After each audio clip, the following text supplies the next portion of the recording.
And the studios will say, you got to take that out because audiences won't like this. And you're like, but what are you talking about? They go, well, that's going to offend people. I go, I know, but it's a horror movie. People want their buttons pushed. And then you watch Terrifier 3 and you go, guys, that's what I was talking about. Like this kind of unrated, unhinged violence. This is where the culture's at. The audience is always ahead of the studios, and the studios never want to take a risk. I'm Tyler Nichols with JoBlo.com, and how you doing today, Eli? Good to see you, Tyler. You as well. I remember when we spoke earlier this year, you said that these kids in Ice Cream Man were so game for anything, and they do some pretty crazy things in this. Was there a moment behind the monitors where you were like, I can't believe we're shooting this? There were a few. I think little Charlie's story is 10 years old, sawing her mom's head off with a tree saw. We didn't get to that shot until like midnight or 12:30, and it was September, so it was her first day of school that day. So there she is at midnight, just hacking away at this head, and we're trying to get the tubes right. And there's the actress Brittany is in a slant board, and Steve Newbern and his team are trying to pump and get the tubes right, get the blood spray right. And I just looked at Charlie and I said, this has got to be the weirdest first day of school ever. She goes, yeah, but it's also the most fun. I cannot wait for show and tell tomorrow. I'm really all planned. I wish I could bring in my mom's head to show everybody. It was just, you could, and then when we were doing that Kid Apocalypse with 100 children and 20 stunt people and the smoke machines and the fake blood and jump rope intestines and tetherball.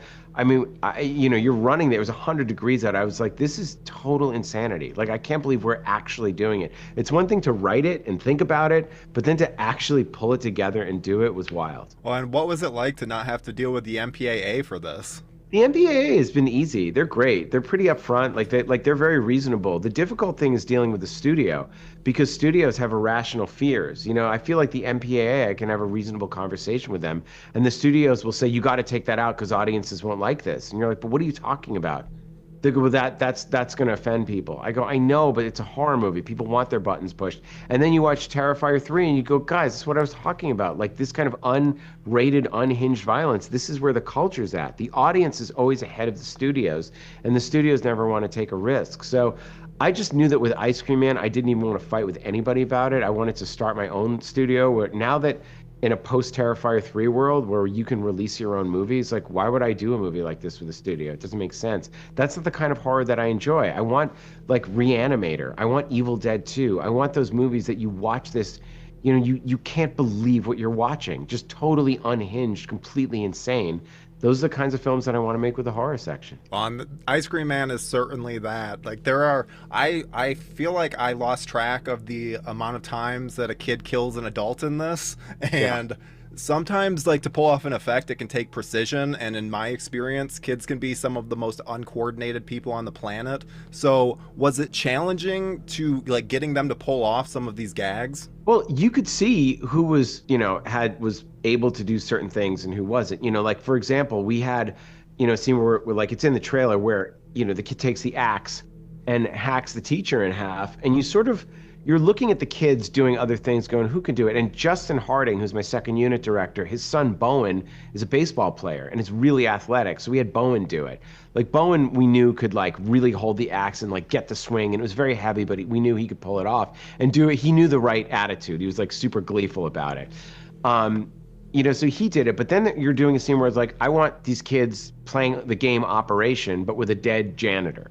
Like our kids run around the corner, they see the kids. So I found this little girl so adorable. She's probably 5 or 6 years old, and I give her the forceps to pull the intestines out, and so she keeps like, first it's sticky, and then she's like, it's sticky. I'm like, okay, we can get someone else. She goes, no, I want to do it. And so she keeps looking at the camera, and I'm going, I know you got to just look at the intestines. And then the parents have to have visual eye contact at all time with their kids, and the mother's next to me at the monitor, and she goes, her dad is a chef. He's an Italian chef. I go, okay, that's all I need. So I went up to her. I go, I hear your dad's a chef. She goes, yeah. I'm like, why don't you just pretend it's Friday night and this is your dad's spaghetti. It's the most delicious spaghetti you've ever seen. You can't wait to eat. She's like, okay.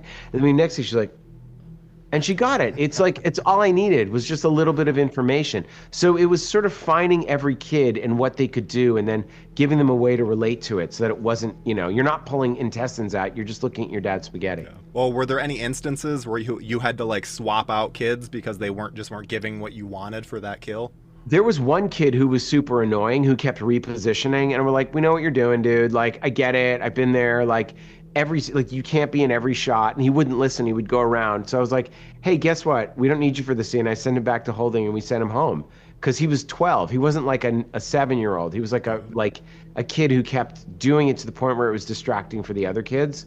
So any kid like that, and then the other kids got the message. They're like, what happened to him? I'm like, well, he wasn't listening. They go, okay, we'll listen. I go, he's going home now because he didn't listen. Remember, I said I was a camp counselor. I know it works. Like, we all listen and everybody's going to listen. We all want the scene to be great. But we all got to work together. And if someone's not listening, you can't be in the scene. Okay. Yeah. It's like that. That is absolutely amazing. All the time. Thanks so much, Eli. Have a great rest Thanks, of your Tyler. day. See you, buddy. Thank you for clicking on our video, everybody. If you like what you saw here, please make sure you like the video and subscribe and share with your friends who like this sort of content. JoBlo was created by movie fans for movie fans, and we appreciate your support.